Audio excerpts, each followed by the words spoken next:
Labubu figurines, once a mere collectible craze, is spawning criminal online activity in Singapore.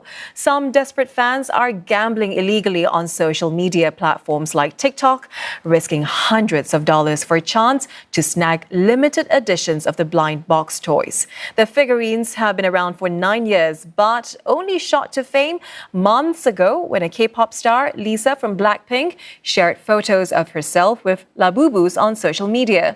But it seems now some are no longer satisfied just buying these from shops. Buy a slot on the spinning wheel, and if it lands on yours, you win a blind box that could contain a rare Labubu figurine. One number costs you $15. But if you're unlucky, you walk away empty-handed with no refund. CNA was alerted to these TikTok live sessions that can cost up to around $150 to play via e-payments. It includes this scratch and win game, where you pay for a spot on the grid. The host will scratch it off to reveal a prize underneath. In this case, there is none. See if I don't have. These sessions can be as frequent as 3 times daily, lasting up to 5 hours, with around 10 to 100 viewers each time. But unknown to some taking part, these are actually illegal gambling activities that flout the Gambling Control Act. If you are conducting betting operations, you're an operator, first-timers can be fined up to 500,000 Singapore dollars and be punished with imprisonment for a term not exceeding 7 years. Now, this is, of course, for first-time offenders. Repeat offenders can find themselves being liable for a fine of $700,000 or jail term not exceeding 10 years. Mr. Yuan adds that underage players could be fined $1,500. TikTok has since taken down these videos and banned the accounts, including other similar users who ran afoul of its guidelines. But CNA found more appearing just days after the earlier ones were taken down. This time, they've gotten more secretive. For instance, some no longer show any telltale signs of gambling. Players will be notified when the game is being played via Telegram. When asked, the Gambling Regulatory Authority says the public can report such unlawful activities.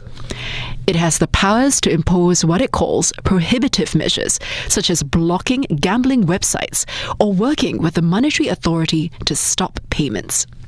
The police did not comment about these specific TikTok accounts, but told us that an advisory was issued to another live streamer who had conducted similar activities.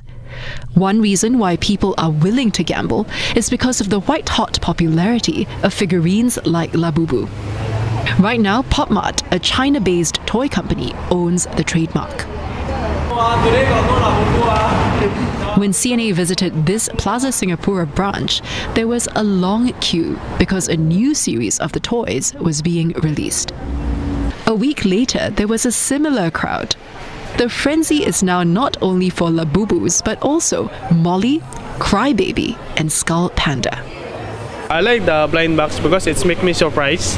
And then the creator for the housing is so unique, like this kind of bug and the Labubu, the figurine. We start with Labubu first, and after Labubu we look at the other, and it's quite cute, and she start looking for a Skull Panda, and I'm just accompany her how to buy it and get it.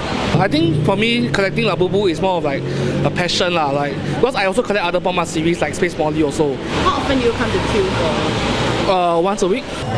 One staff member in another branch in Ion Orchard shared that queues got so long a month ago that they had to stop the sales for the safety of shoppers.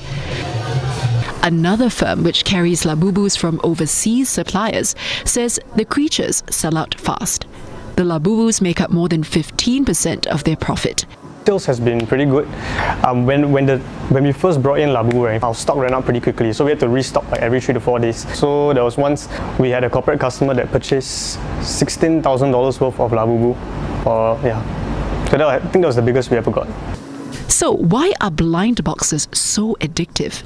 Imagine there are 5 different figurines in a series. When you buy a blind box, the contents are unknown until you open it, almost like a surprise. The catch is, some types are rarer or harder to get than others. So to complete that series, you will have to buy many more boxes. They created like a specific one. It's called this one, it's a secret Labubu. Correct, it's like a 1 out of 72 chance to get it. So you literally have to get a lot before you can get this one. Among those who land themselves with rare types, many end up reselling it online for a profit. A search shows some of these monsters can go up to $1,000.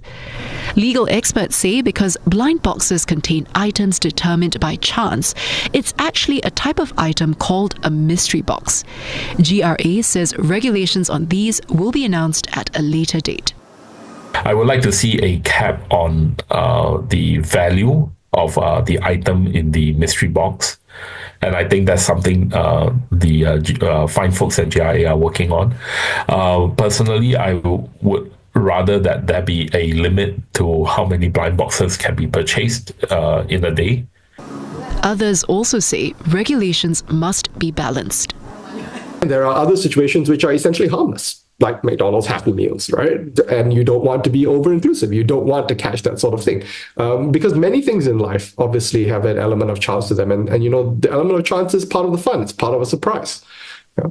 So you don't want to over-regulate in those areas as well, because then that's just a waste of resources.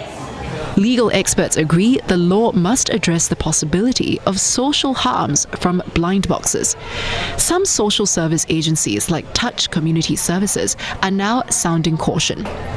It says blind boxes are highly addictive, and what it calls the normalization of such chance-based games poses a significant concern, especially for youth. Parents must be aware of the risk of their children overspending and forming unhealthy gaming habits. In fact, it says not getting that one rare item could trigger anxiety and depression. Meantime, Touch has come up with a new initiative to help youths and parents manage what it calls online gamblification, or gaming with elements of gambling.